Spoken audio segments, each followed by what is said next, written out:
జగిత్యాల నుంచి ఖానాపూర్ మీదుగా నిర్మల్ జిల్లా కేంద్రానికి వెళ్తున్న ఆర్టీసీ అద్దె బస్సుకు ప్రమాదం తప్పింది. నిర్మల్ డిపోకు చెందిన TS16 UC 3899 number bus Jagtial bus stand నుంచి బయలుదేరి గ్రామీణ మండలం చల్కల్ సమీపంలోకి వెళ్ళగానే వెనుక టైర్లు ఊడిపోయి కుప్పకూలింది. బస్సు టైర్లు ఊడిపోయి వేగంగా సమీప పొలాల్లోకి వెళ్లాయి.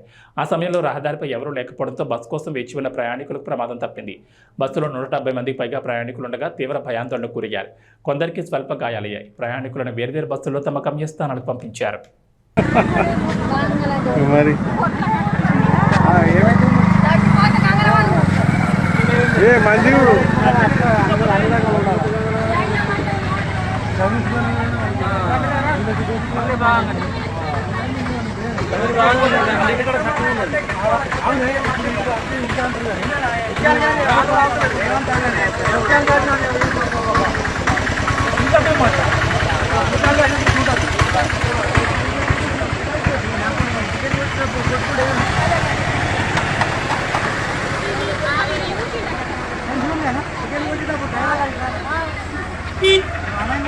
డౌట్